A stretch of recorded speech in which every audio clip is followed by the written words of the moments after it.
Don't want any more of this, and the danger for Hillary is that people might just say. We'll get to that in a minute. Experts not in the best odor anywhere, but especially not in your country. All right. Not long after the final votes were tallied this morning, UK Prime Minister David Cameron, who led the campaign to stay in the EU, stepped out in front of 10 Downing Street and made the Brextraordinary announcement that he would resign by October, saying that his country should be led by someone more committed to this new go-it-alone strategy. The British people have made a very clear decision to take a different path. And as such, I think the country requires fresh leadership to take it in this direction. I will do everything I can as Prime Minister to steady the ship over the coming weeks and months. But I do not think it would be right for me to try to be the captain that steers our country to its next destination. This is not a decision I've taken lightly, but I do believe it's in the national interest to have a period of stability and then the new leadership required. The reverberations have been felt as well here in the United States, where President Obama addressed the Brexit results today at the top of his speech to the Global Entrepreneurship Summit in Palo Alto, California. I do think that yesterday's vote speaks to the ongoing changes and challenges that are raised by globalization. But while the UK's relationship with the EU will change, one thing that will not change is the special relationship that exists between our two nations. That will endure. The EU will remain one of our indispensable partners. Negotiations over Britain's withdrawal from the European Union will now commence, and in a hurry, apparently, if the jilted Continentals have their way. The EU officials in Brussels are now trying to calm other nervous nations as populist groups in France and the Netherlands are reportedly talking about following Britain's lead. So, John, we could talk about the politics of what happens in Britain, which is now maybe a totally irrelevant country, maybe a totally irrelevant country at this point. But my bigger question is this the beginning of the unraveling of the EU? Possibly. We're already seeing that bit where France and Germany are beginning to argue about what to do. Merkel says, I want a quick divorce, let's get this thing out. She also says that maybe we need to reform the EU, because correctly she's taking one lesson away from this. Fundamentally, the British looked at the EU and thought it's really not that good.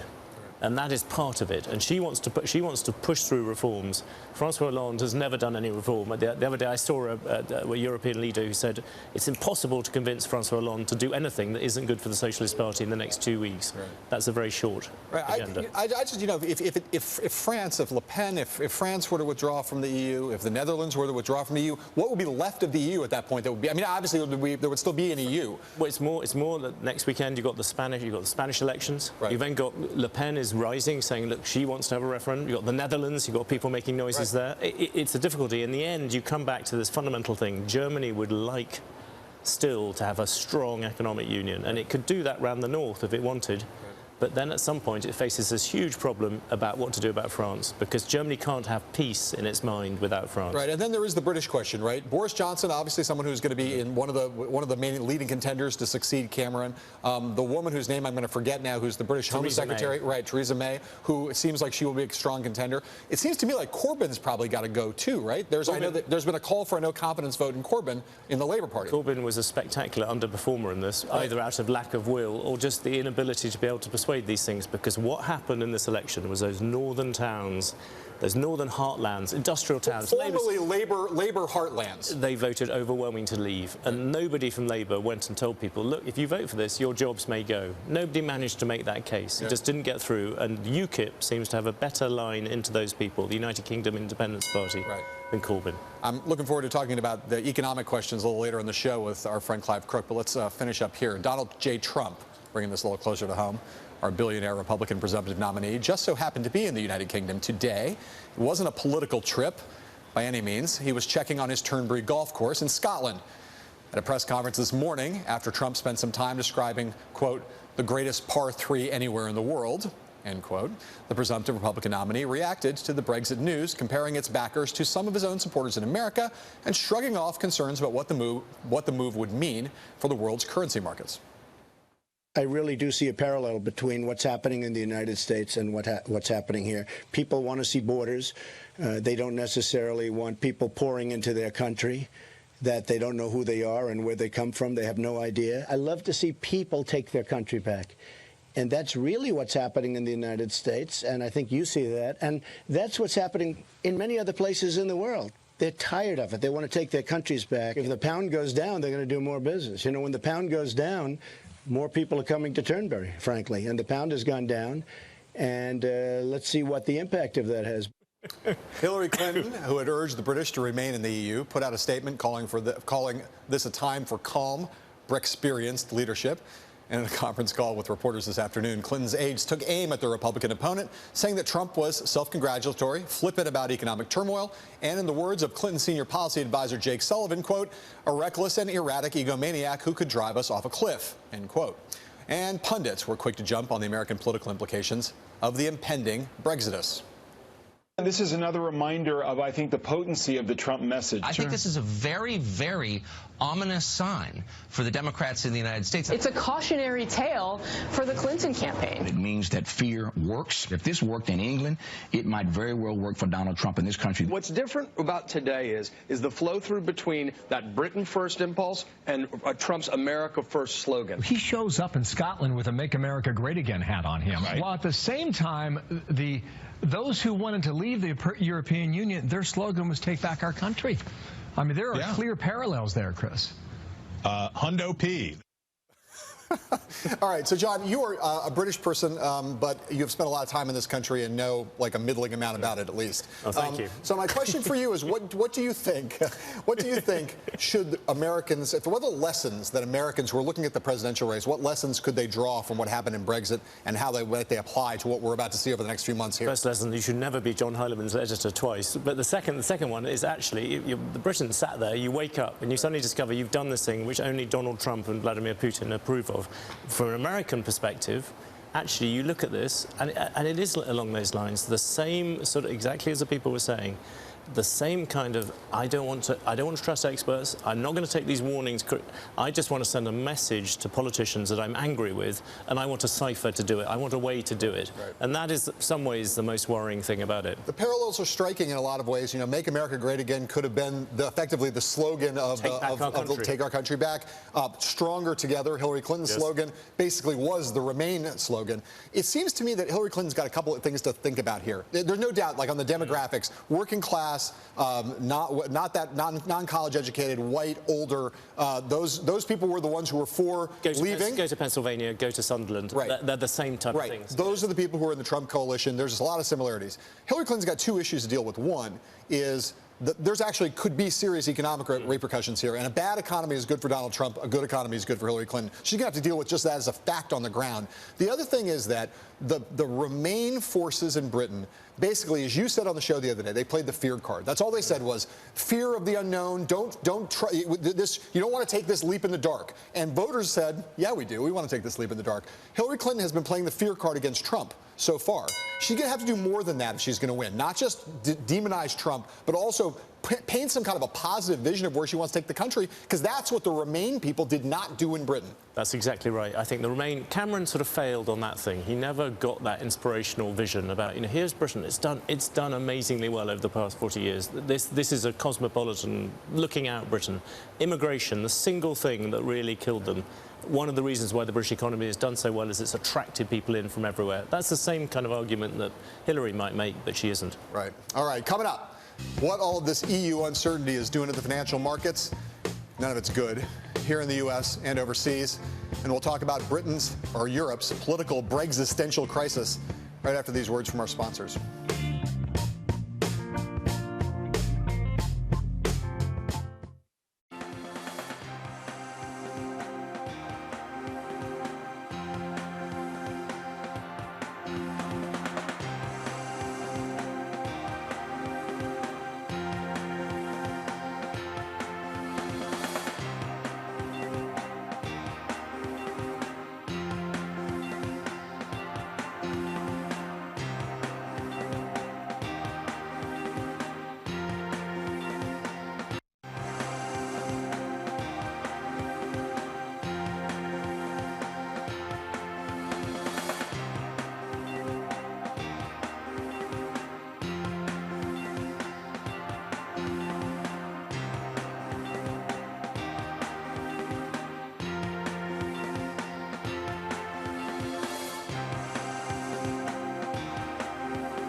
June the 23rd needs to become a national bank holiday, and we will call it Independence Day. I think the country requires fresh leadership to take it in this direction. Britain will continue to be a great European power.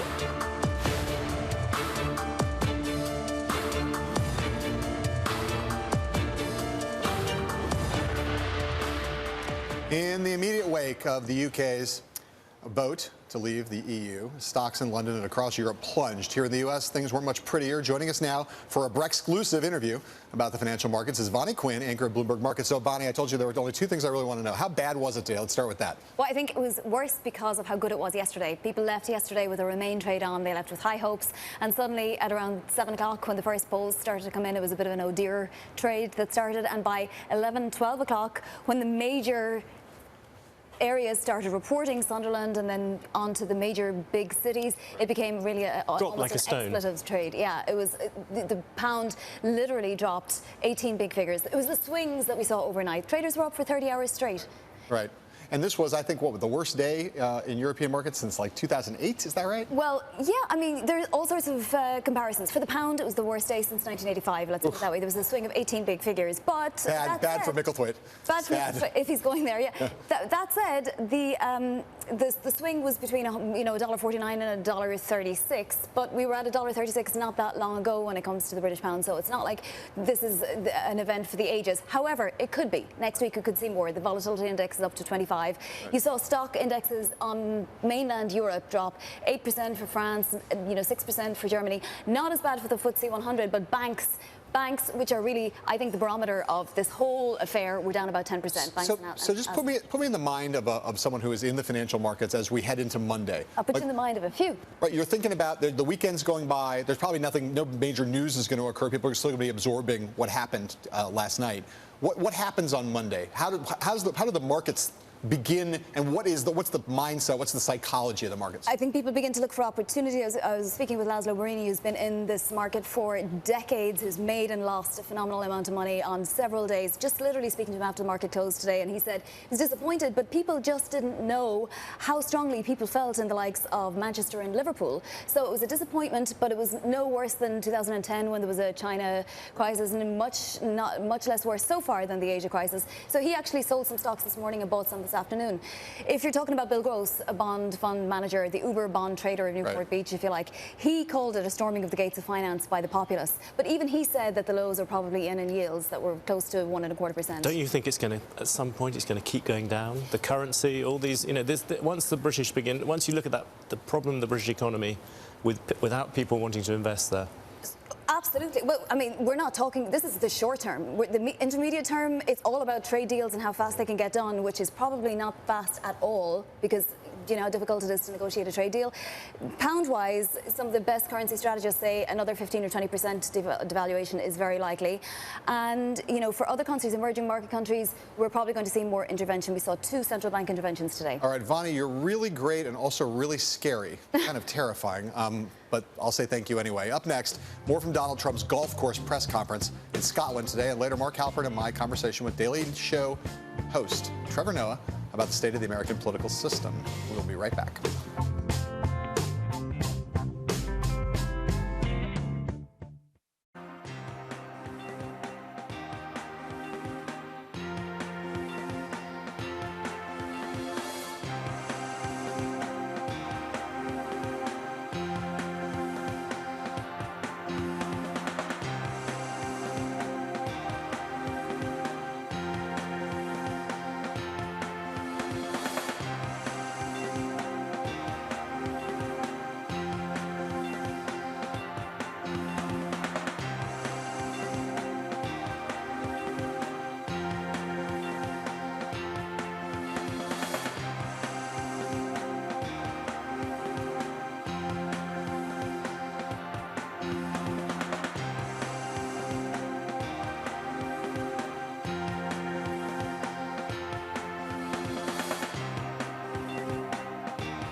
It's an amazing day, very historic day for a lot of reasons, not only Turnberry. This was one of the big votes in the history of Europe and Scotland and everywhere. We've taken the lighthouse, which is a very, very important building in Florida, in Scotland. We've made certain changes to the course.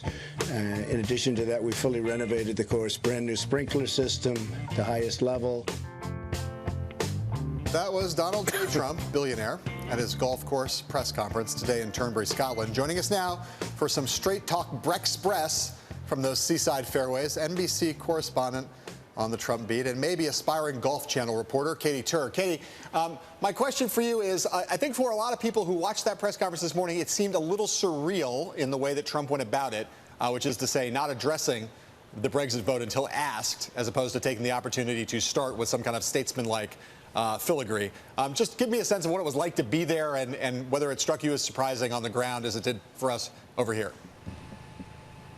First off, I'm on hour 14, so I hope you'll excuse my espresso. But you're right. It was certainly surreal this morning.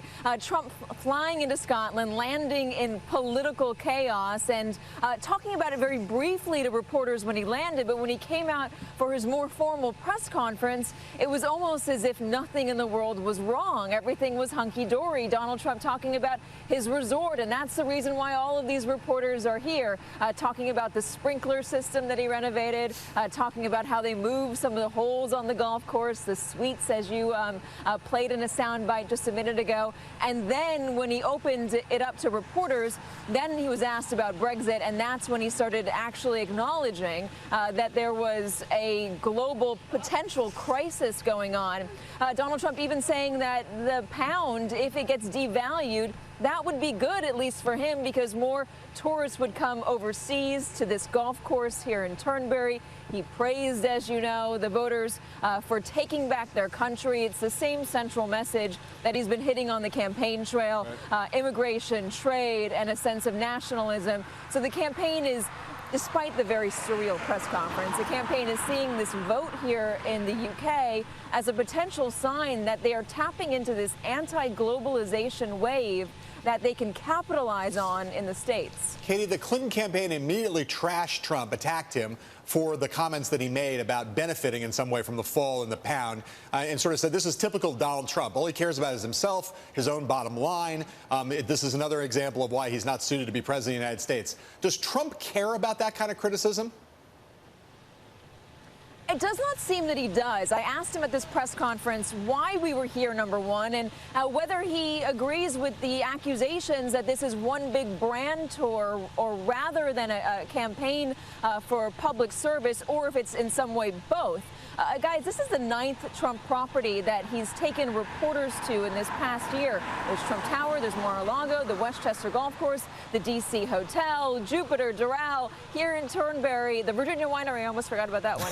And then tomorrow we're going to be in Aberdeen, and that'll be number 10. So it does start to feel that way, like we're seeing the best of Donald Trump's very lavish life. But what he does when we ask him about that is he turns it on its head and says, this is what I'm going to do for the country. This is how the country is going to end up living if I'm in charge. And to a certain voter in the country, that is an extraordinarily appealing message. They see dysfunction in Washington. They see dilapidated infrastructure. They see their own homes that they wish that they were able to afford to fix up. And then they see Donald Trump at this marvelous estate in Scotland, and marvelous golf courses, Mar-a-Lago, whatever. And it's very aspirational. That is to a certain segment of the population, at least. Right. But there are others who are seeing this as just very self-serving.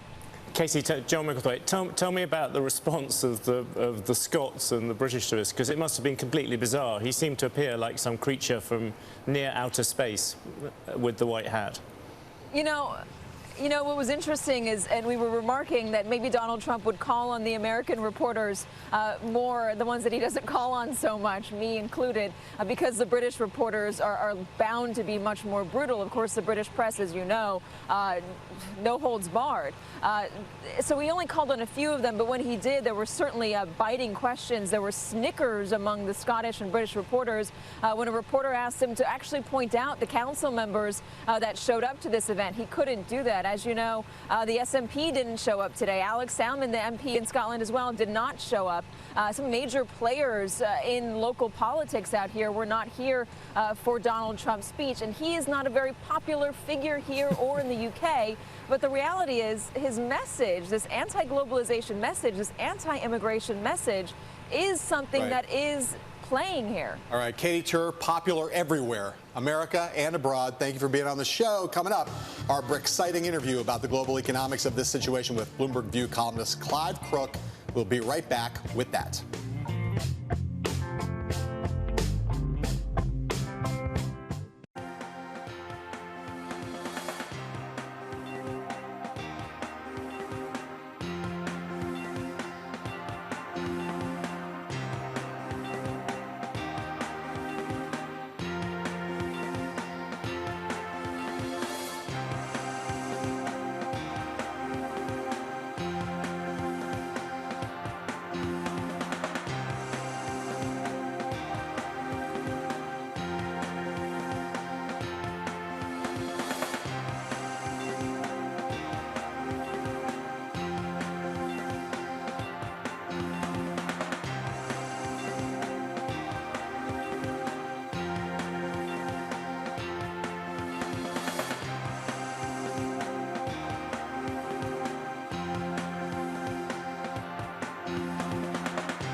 Joining us now from Washington is Bloomberg View columnist and economic sage Clive Crook.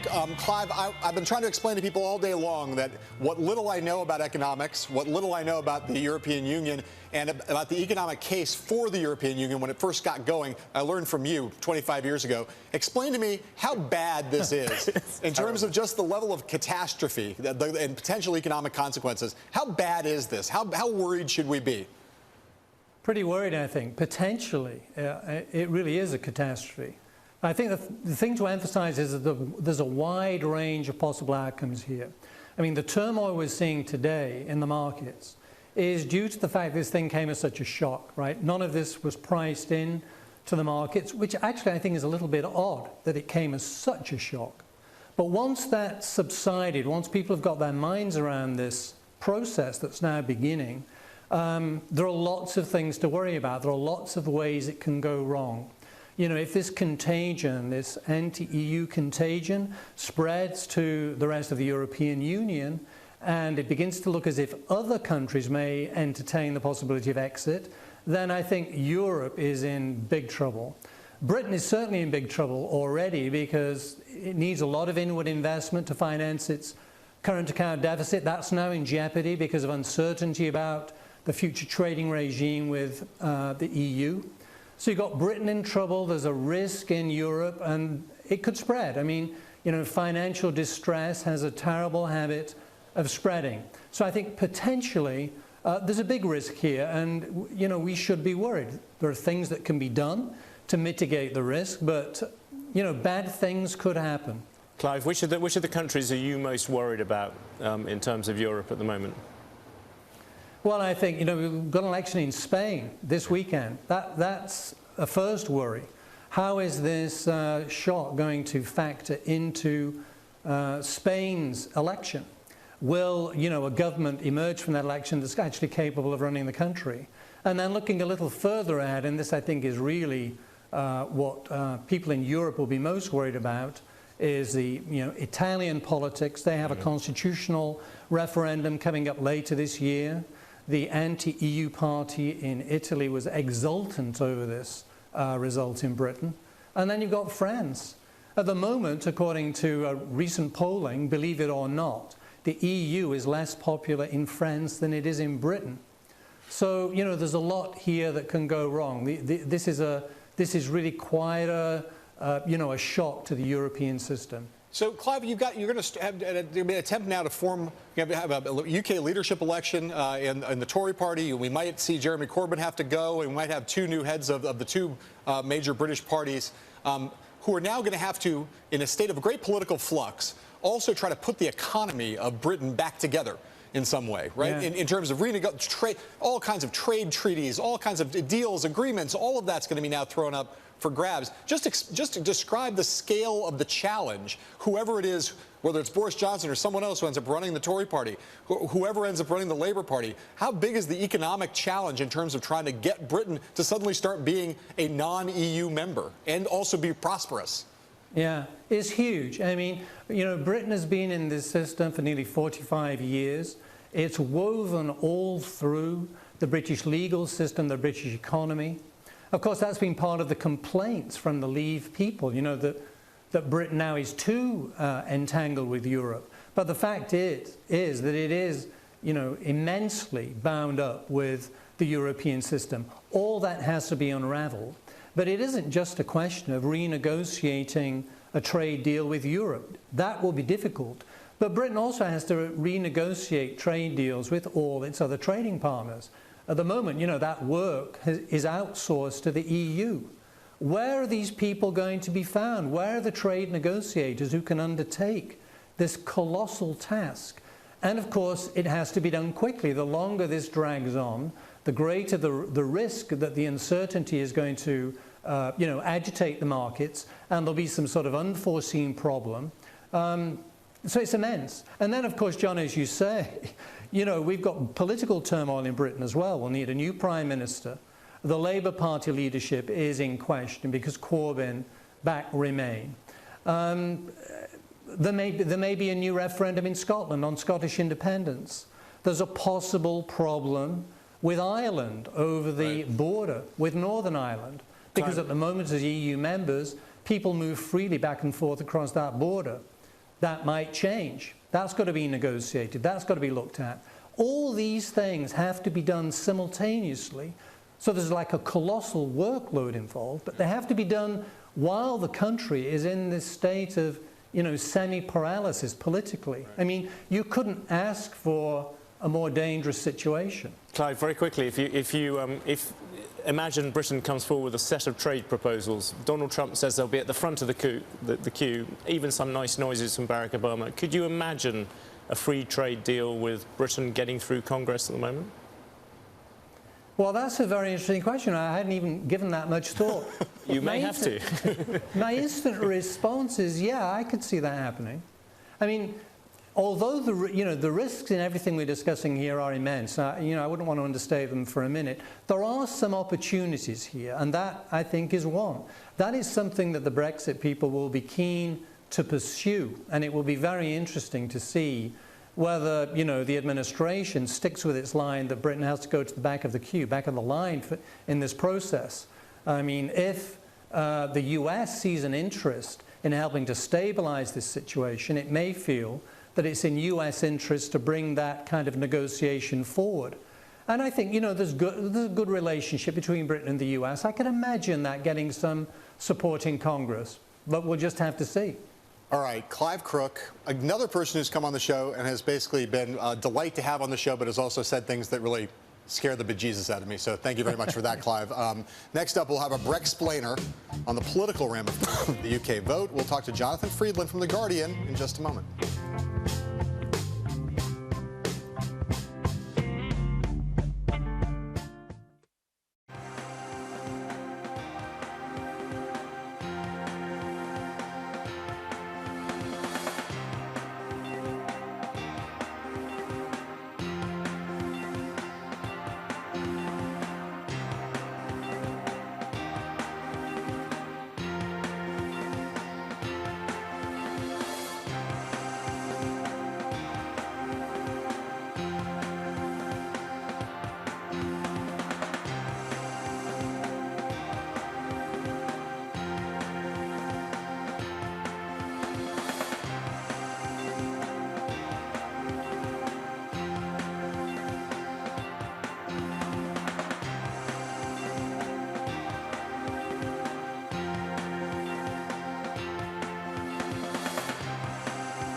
June the 23rd needs to become a national bank holiday, and we will call it Independence Day. Thank you. I think the country requires fresh leadership to take it in this direction. Britain will continue to be a great European power.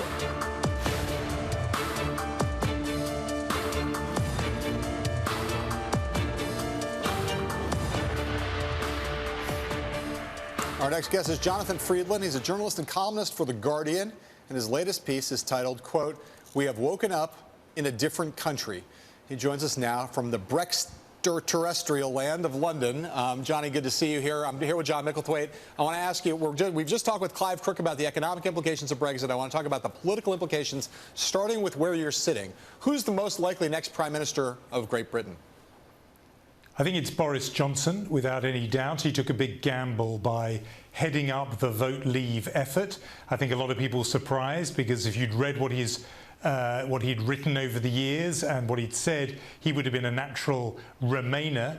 But nevertheless, he decided that there was a great political opportunity for him in leading the Vote Leave effort, and it paid off. He won, and it means, therefore, the Conservative Party, who will choose the next Prime Minister, because it will be their leader who sits in that job, they are themselves always Eurosceptic, hostile to the European Union. So they're going to hand that job, the leadership of the party, to the person who has the most anti-Europe credentials. And now there's nobody who can even compete with Boris Johnson when it comes to that. So I think, barring a slip-up, it's him. That you've got to say, though, with Conservative Party candidates contests, the front-runner always does tend to slip up. So right. With that caveat, it's going to be, I think it's looking like Boris Johnson. Right. It seems sort of ridiculous that a man with that kind of hair could be the Prime Minister of a great Western country. But who will be his greatest challenger? Someone, he will have challengers. Who's the most likely to give him a run for his money, if anyone is? There will be, and people are already talking about a Stop Boris candidate. There has to be somebody. If it comes from the Remain camp, it may well be Theresa May. She is currently the Home Secretary, like the Interior Minister, really, and she was on the Remain side, but was took a very backroom role, deliberately kept herself out of the public view because she knew that this contest was going to be coming. So that way, she made as few enemies as possible among the Leave camp, who are the dominant and vocal group within the Conservative Party. So if they can stomach somebody from Remain, it could be her. If it's somebody from the other side, or somebody unexpected, there was a woman called Andrea Leadsom who often appeared alongside Boris Johnson, who had, she was able to connect a little bit. But in terms of just sheer swagger and charisma, I have to say it doesn't really work on me, the Boris shtick, but it works on a lot of people. Boris Johnson is naturally the front runner. He delights the Tory party, the Conservative Party. He knows how to tickle their erogenous zones, and he does it very well. So I think he'll be the people's choice as far as the Conservative Party is concerned. In the country, it might be a different matter. What about the Labour Party? It's John Micklethwaite here. What happens there? Is Jeremy Corbyn now really under serious threat? He's under pretty serious pressure, I would say, because a lot of people were prepared to tolerate this kind of low-energy style of his, because it did seem, with some people, to have some appeal in a kind of Bernie Sanders way. The rumpled suits, the older man, the authenticity. But this time, that low-energy style so clearly failed because it was Labour areas in the country that voted to leave. He had one job, Jeremy Corbyn, which was to get the Labour vote out for Remain, and he didn't do it. That's partly because he himself was so half-hearted in his support for Remain, because everyone knew that he was from that wing of the Labour Party historically that had always been pretty hostile to the European project, seeing it as a capitalist club, and he did a very bad job of hiding that. So he was a very lukewarm, a very tepid advocate for Remain, and that is now paid, that's now cost the cause, because it means Remain has lost. And there are people in Labour anyway hostile to him who are wanting to use this as an opportunity to say, it's your fault, get out of the way. And the reason why it might particularly hurt him is his popularity, again, like Bernie Sanders, was with the young, and on the left, and they are attached strongly to the European project. They now resent the fact that their previous hero, Jeremy Corbyn, let them down in terms of Europe. So it may be his own base that turns on Corbyn. Johnny, you spent a lot of time in this country. I know you're much more of an expert on British politics than American politics, but you're pretty smart about American politics, too. Everyone sitting over here in our country today are drawing parallels between the Brexit, the Leave campaign and the Trump campaign, and wondering what this might foreshadow for the American presidential election. Sitting across the pond in Britain with some experience covering American politics, what do you see on that front? I think there is one crucial common element, and that is the kind of people who both Donald Trump and the Brexit cause appeal to. And it is those people, and I did some reporting in, obviously in Britain, but also following Trump, and it's the same kind of people. It's people who feel left behind. It's people who are fearful of immigration. It's the people who have lost out through globalization and automation. It is the people in those towns, not the big cities, but in those towns where there was one big employer, often a factory, which is now shuttered, it's moved elsewhere, or who feel they've been priced out of their jobs through migrants. You hear the same refrains coming in both places. And it was enough, there were enough of those people in Britain, once they joined with natural conservatives who had their own ideological objections to Europe, there were enough to push Brexit over the edge. What I would say about the United States is that same body of people, the white, male, disaffected, middle-aged, etc., they exist in the United States. Obviously, they're voting for Trump. I just wonder if demographically they can cross 50%. Do they have the numbers to do that? Do they have the allies to do that, to build a coalition? I would suspect they don't. But just in terms of the kind of people they are, the demographic profile, there is a definite read across from the Trump people to the people, particularly often in those Labour heartlands, who made Brexit win the day here. That's the parallel. Tell me quickly about London. You wrote this very good article. Do you think London is now divorced from the rest of the country, or certainly the rest of England? People have been feeling that anyway, haven't they, for a while, that it is, in a way that New York is not like America, that London has become this sort of global city, more and more detached from England and Britain. There's never been more stark proof of that, though, than these results, where London voted 60-40 to remain and the rest of England voted more or less 60-40 to leave. And that sense of detachment, and it was very striking when Scotland's First Minister said, we in Scotland didn't vote to leave. She said, she added on London, almost as if it was a different country. And there's been a meme on social media today, Londependence, people suggesting London should follow Scotland's lead and perhaps break away. That's not going to happen. There's not going to be that secession. But the sense that London is very comfortable with immigration, comfortable with diversity, and brutally comfortable with globalization because it's done so well out of it, that sets it apart from the rest of the country. All right, Johnny Friedland, brilliant as always, and a little less scary than some of the other people who we talked to today. Up next, not much, but a little bit less. Up next, we'll go backstage at The Daily Show. We'll show you our conversation with Trevor Noah right after this quick break.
This week, my customary co-host, Mr. Halpern, and I went on The Daily Show with Trevor Noah to talk about The Circus, our Showtime show in cooperation with Bloomberg Politics, and the 2016 presidential race. Afterwards, in the green room, Trevor spent a few minutes with us so we could turn the tables on him. He had some funny and interesting observations about Donald Trump, Hillary Clinton, and U.S. elections in general.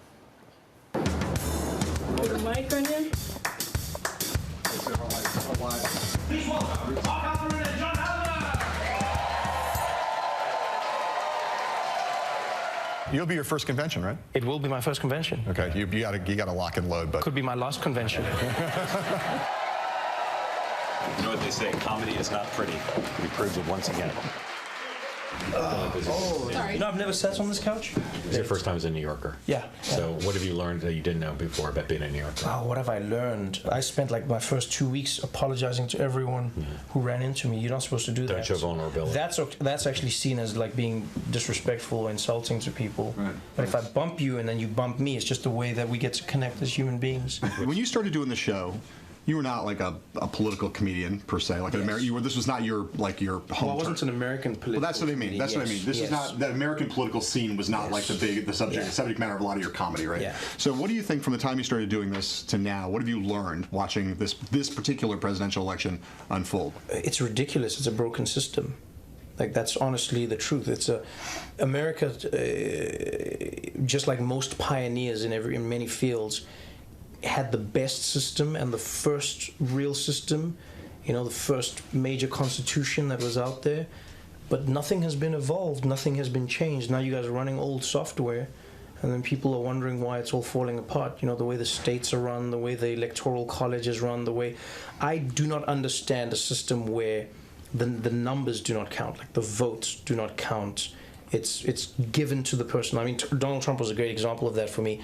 I struggle to understand how a person who won 40% of the vote then gets all of the vote for his party. That's a strange... It's like winner-take-all primaries make no sense. Yeah, but America loves winner-take-all. You do it in sports as well, I get it. Right. Whereas in like the world, European world and Africa, like we know with soccer, people have, it's a tie. Yeah. You go like, oh, maybe you both get here you go, winner-take-all. So I take yours even though I don't deserve them and I didn't win them. So now you get Republicans going, I never voted for Trump, but Trump is technically my choice. So we need America 2.0 is what you're saying. Yeah, you do. You need to upgrade America, Like, in my opinion, Bernie Sanders could have run as an independent. He could have been... Because essentially you have multiple candidates in this race, do you not? Yeah. You have Bernie Sanders, you have Hillary Clinton, you have Donald Trump, and you had Rubio/Cruz. Let's say Cruz. You had 4 differing views of how to do a thing. Some were closely aligned and others weren't so much, But... there is enough support. If it was a parliamentary system, there would have been enough support to have all of those people be part of governing the country now. You'd see that in an election. But America goes, it's sides. And then you go, well, one side, people are forced to join a side that best aligns with them but may not fully represent them, which is a strange way to run a system for me. So you're saying we need a parliamentary system to begin with? Oh, it would be nice. I mean, it makes a lot of sense. Just think about it. You got in South Africa we have a parliamentary system. I never thought there would be a day when I would be sitting in a room with a black South African telling me that the South African political system is better than the American political system. They got democracy perfected. That's all we've come. I mean, seriously, man. How far we've come. People in South Africa have general views of Trump and Clinton. Trump definitely. What do they? Yeah, Trump. Everyone in the world thinks he is, and it is crazy. Like, it is racism. It is xenophobia, it is misogyny, but it's blatant as well. The whole world looks at America and goes, how is that a representative of half of your country? And what do they think? They have a general view of Hillary Clinton? Not necessarily, no. No, she's been so overshadowed in terms of the world. We just go, oh, it's Hillary Clinton. Because the world is not involved in the day-to-day running of your politics, Clinton and her, Secretary of State, all of those, that's not been a part of the world story. We get the highlights. Right. Barack Obama was the highlight. Bush going into Iraq was the highlight. Like, those are the things the world sees. And Donald Trump is what the world sees right now. Who've been your favorite political guest you've had on Super? Lindsey Graham. Yeah. Lindsey Graham was the best. Was the most candid. Just went straight into it. Stuck to his guns. I don't understand this. You really don't like Ted Cruz. I don't dislike Ted. Ted and I have a lot of differences, I'm getting better at this. So, He's a really fun guy, really funny. Goes, hey, I know I have differing views with your audience, but let's do this thing. If you were to run for president of the United States, not that you could, but if you did, what would your slogan be? My slogan would be half black, half white. Let's do it again. Yeah. Thank you, man. Thank you, man. Our thanks to Trevor Noah and the whole Daily Show crew. We'll be right back.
You said earlier this is the first time you've been scared by a political event. Why?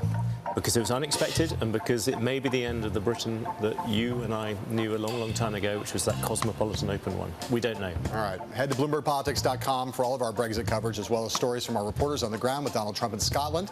Stay with Bloomberg TV all tonight and all weekend long for special Brexit coverage. My thanks to my old friend John Micklethwait for putting up with all of my bad puns. Brextreme apologies, John. Until Monday, from John Micklethwait, Mark Halperin, wherever he is, God knows, and me, I say to you, sayonara.